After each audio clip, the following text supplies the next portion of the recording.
Sobat peternak lele dimanapun berada, dalam kesempatan ini saya ingin berbagi bagaimana cara beternak lele murah dan cepat besar.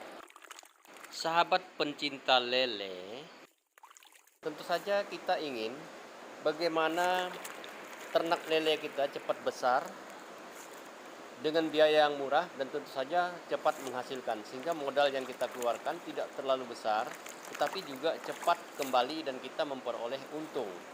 Bagaimana caranya? Ikuti video ini hingga tuntas.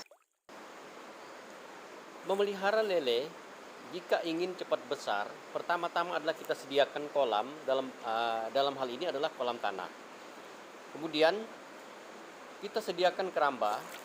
Jadi keramba kita masukkan di dalam kolam tanah kita, baru kemudian kita lepas bibit lele kita, dan lele kita pelihara di keramba yang kita masukkan di dalam kolam tersebut. Dengan cara ini, pertama, air di dalam kolam kan bersirkulasi, kemudian dia ada plankton yang hidup di dalamnya.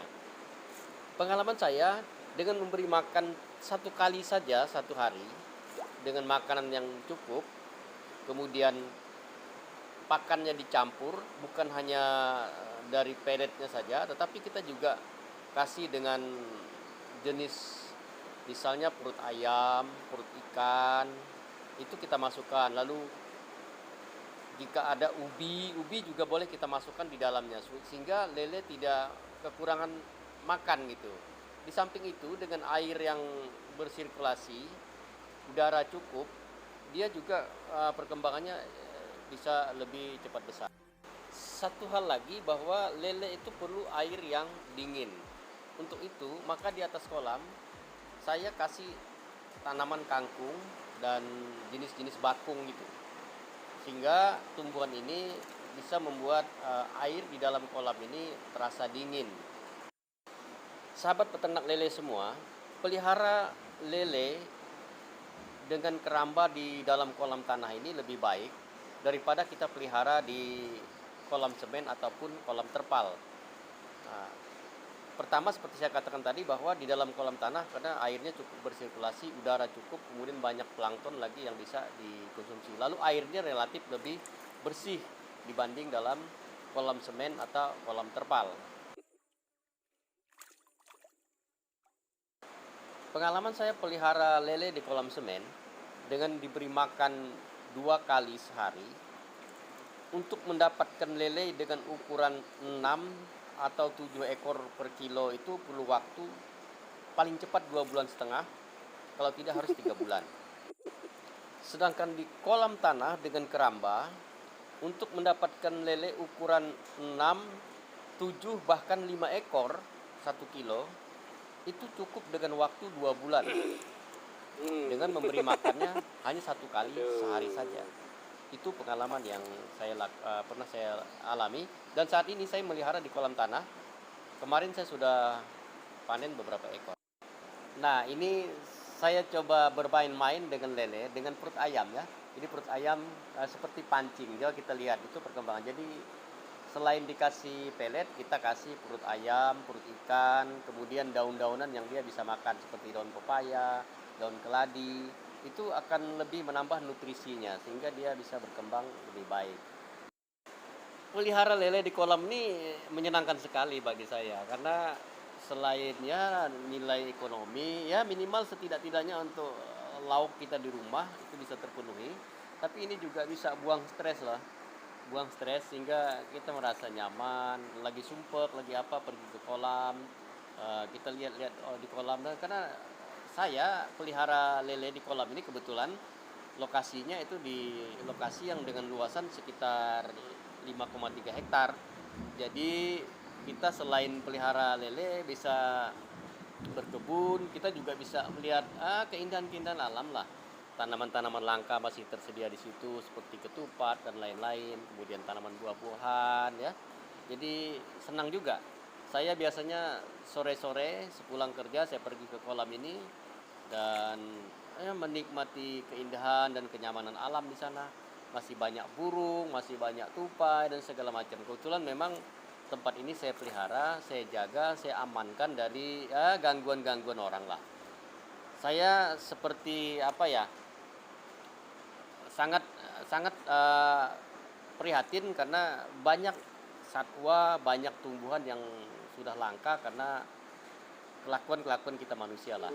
Maka saya terus terang saja, bagi teman-teman yang ingin berburu, menembak tupai, berburu burung di tempat saya tidak izinkan. Karena tempat ini memang saya jaga, karena menurut saya tinggal satu-satunya di tempat saya ini yang saya amankan. Demikian juga kalau teman-teman mau ambil kayu yang ada di situ, yang kebetulan kayu yang saya pelihara itu bukan kayu liar, tapi itu saya pelihara dan tanah saya bersertifikat. Untuk itu saya himbau juga kepada teman-teman untuk tidak sembarangan tebang kayu, untuk tidak sembarangan ambil tanaman-tanaman yang ada di situ. Mohonlah untuk berizin ya, untuk berizin kepada kita kalau mau mengambil sesuatu, dan tentu saja kita akan batasi jumlah yang kayu kalau misalnya mau ambil kayu yang mau diambil. Saya kira itu pesan saya buat teman-teman dimanapun berada. Ke depan rencananya lokasi saya ini ingin saya jadikan semacam tempat wisata gitu ya, tempat belajar, tempat ya orang-orang muda untuk belajar. Pertama, kalau mau belajar beternak ya mungkin bisa dengan memanfaatkan kolam-kolam saya yang ada. Tapi jika orang belajar tentang alam, saya kira di tempat ini masih cukup banyak tumbuhan-tumbuhan atau bahkan jenis-jenis burung yang masih hidup di tempat ini, sehingga kita bisa belajar, bisa mengetahui. Bahkan saya mencoba untuk menanam kembali misalnya kayu seperti kayu belian, pohon sengkubak yang selama ini mungkin sudah dilupakan orang, tapi zaman dulu pohon sengkubak ini adalah pengganti micin ya, micin atau pitsen yang orang kenal sebagai pemanis sayur itu. Saya tanam kembali. Kemudian ada namanya kelinsuna. Lalu saya tanam berjenis-jenis durian-durian lokal seperti durian biasa, durian maloi, ada teratongan, ada sedawak, ada kusik, dan itu saya tanam kembali yang mudah-mudahan beberapa tahun ke depan ini sudah bisa kita nikmati buahnya.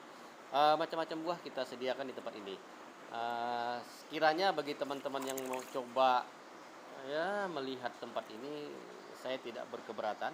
Silakan dengan catatan untuk tetap menjaga apa yang ada di tempat ini. Jadi pada intinya saya minta kita menjaga saja, menjaga alam ini, karena kalau alam ini dirusak ya kita saya kira ya, sudah susah ya. Kita tidak bisa lagi menemukan hal-hal yang mungkin dulu orang semua tahu, tapi sekarang anak-anak kita tinggal cerita. Saya tidak mau itu, tapi bagaimana mereka juga bukan hanya sekedar cerita tapi masih bisa melihat. Oke, kawan-kawan semua, kembali ke ternak lele.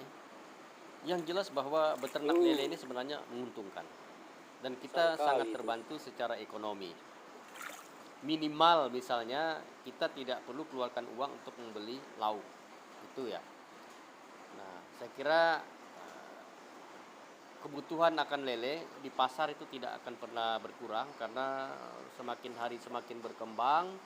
Misalnya di warung-warung yang jual pecel lele saja kebutuhannya itu sudah bisa, kita bisa hitung. Kalau semakin banyak orang yang jual pecel lele, tentu saja semakin banyak permintaannya. Oke, sampai jumpa di video saya yang akan datang. Terima kasih atas subscribe dan like-nya. Dah, sampai jumpa.